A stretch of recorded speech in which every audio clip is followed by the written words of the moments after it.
Well, I'd like to begin with maybe a little bit of a mystery here. I have this book that has come into my hands. I found it on Amazon. I don't know the exact circumstances, except that I have been looking all over the world to see if there was something like this. And what is this? It's simply a book written by a modest American, probably minister. He's from Cincinnati, Ohio, apparently. His name is Adolf Lehmann. That would indicate that, and there was one other Adolf Lehmann historically, German-American, but clearly American. And what I've been looking for and have found in this one book and haven't found anywhere else, it was published in 1917. It's called The World to Come, subtitled The Progressive Manifestation of the Kingdom of God Among Men.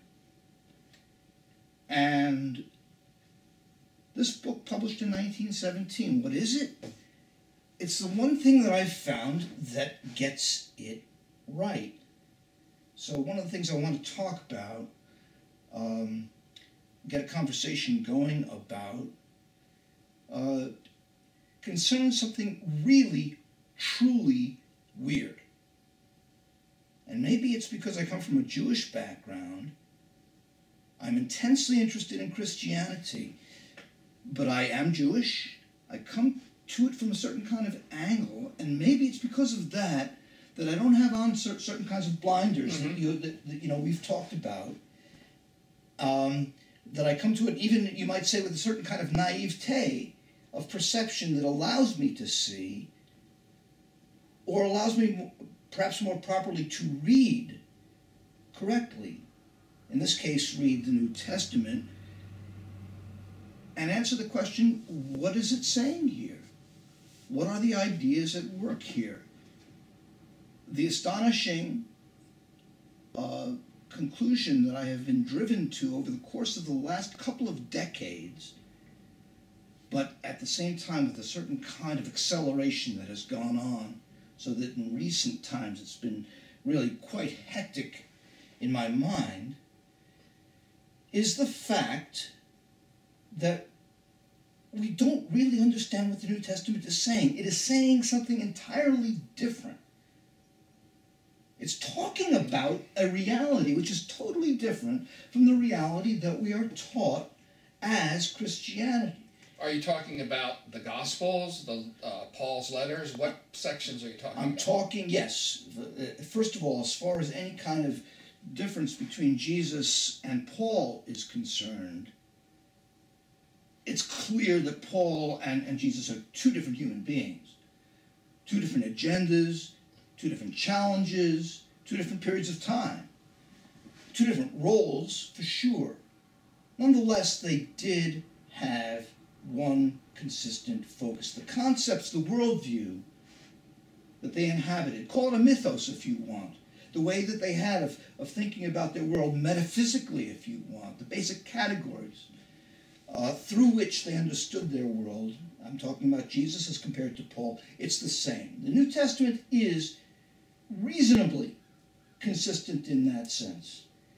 I'm speaking specifically, and I just ran into this last night in a communication with a friend of mine on Facebook, as a matter of fact. There's, just as there is among Marxists, this desire to say everything that went wrong with Marxism was due to Engels. He screwed everything up. Marx is the real deal. There has been in Christianity a tendency to make Paul into a whipping boy for everything that went wrong with Christianity. Jesus is the real deal, and Paul gets it wrong. Somehow, you get off. I don't accept that. I don't think it's valid. Would that be because Paul doesn't really concentrate on any of Jesus' teachings, or that he really didn't see him in the flesh or whatever? It is true. That is true.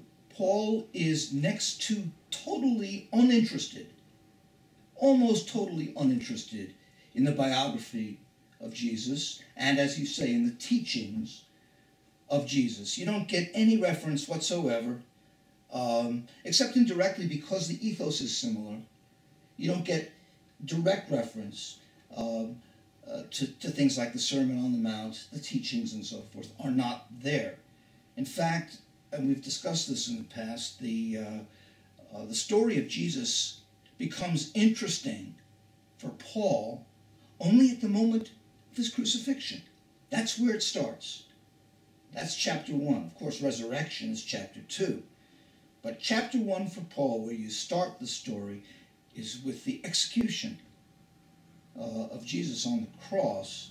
So there are very many important differences, but not in fundamental worldview. And what I mean by that is this, just to cut right to the chase on this one.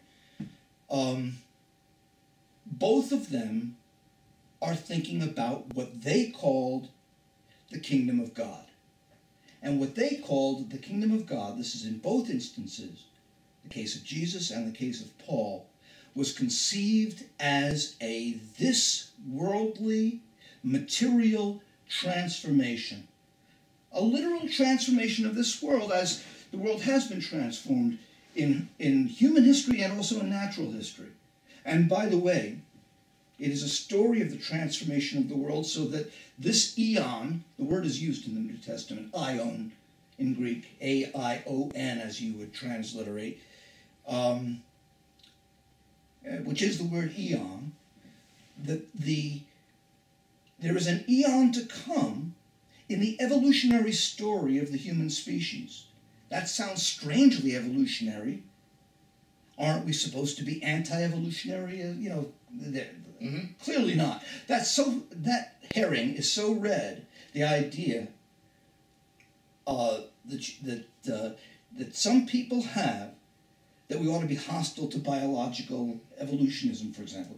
No. Paul is a totally evolutionary thinker. That's one aspect, by the way, of what gets totally lost. He thinks in terms of cosmic ages. He thinks in terms of an earlier age. He's capable of thinking before Adam, the age of Adam, the age of after Noah becomes significant. It depends on how you want to break it down. Moses marks a new age. Jesus marks another age, and it's still not over. Because even though Jesus came and brought the transition to the newest stage here, he is the first fruits. In our lifetime, Paul thought, the actual process of transformation to a new material organization of the world was going to be happening. And that they called the kingdom of God. And they thought that it would be, with God's help, something that happened as a material transformation. Something that we build here on earth. I think at this point it might be good to bring in the fact that in the New Testament it doesn't proceed linearly. The Gospels come first. Yes, it's true that Paul's letters are the first-person account, and they're the earliest writings in terms of the written documents, but there are sections of the Gospel that come before the influence of Paul, such as the Q document, that center very heavily on things like you mentioned, the Sermon on the Mount, Jesus' teachings, a number of the parables, were most likely in the Q document, whether it was written or verbal. But then you have Paul that actually comes in between when the Q document may have been compiled. Then you have the ideas of Paul's that we see in his letters. Now you have the gospel writers now combining both of those. They take the Q document and certainly much of the storyline that they get from Mark, but how they interpret things is very heavily influenced by the teachings of Paul. So you really don't get, other than the Q document, a clear vision of what Jesus may have actually been teaching.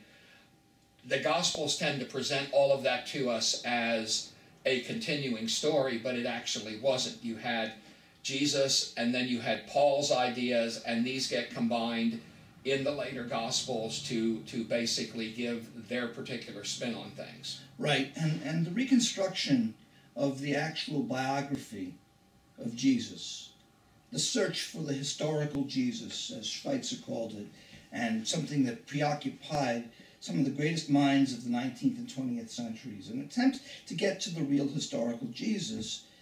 This is notoriously difficult, and you can make your guesses and some good conjectures. When we were talking the other day, I was trying to make the point that it seems to me that certain things ring clear as he must have really been like this, namely his use of parables.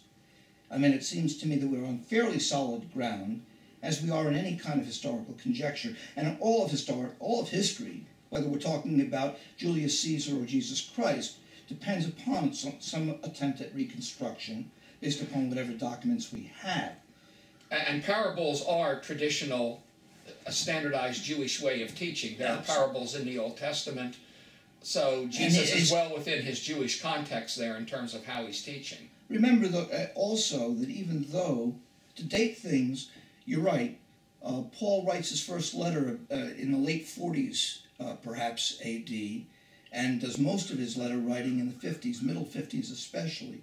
So for Paul, the years 56, 7, and 8 are the climactic important years of his letter writing. In that particular time, he's writing Galatians, both Corinthians, and also, of course, Romans. Mm-hmm.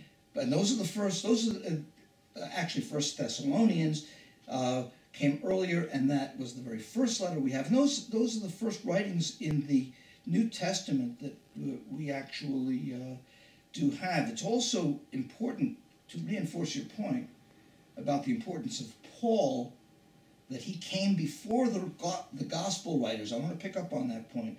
It's very important. Yes, Paul wrote his letters around the middle 50s, and it's not until the middle 60s, sometime between 65 and 70, that Mark is the author of the very first, historically the first gospel that we have.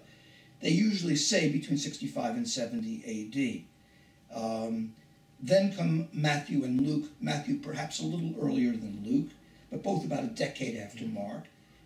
And then comes John, probably in the middle 90s. Although the interesting fact is that Luke and Mark were both travelers in the entourage of Paul at the most important part of his missionary travels.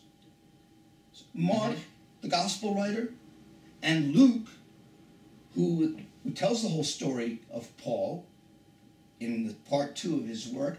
He writes the gospel, and then he also writes the book of Acts to tell that whole continuous story.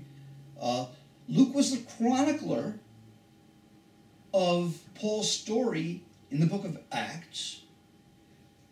Having traveled, he could be the chronicler. And he actually, in many passages in Acts, written that we then stopped here and we did this. It becomes autobiographical. So Luke was there with Paul. Likewise, Mark was there. Mark was brilliant in supposedly in speaking, in preaching. Mm-hmm. Very, very good at that. At least that's one reconstruction of some of the words that we have. It's an interesting question. We try to figure out as much as we can. But both of them were with Paul at crucial moments of his voyage. They knew him personally.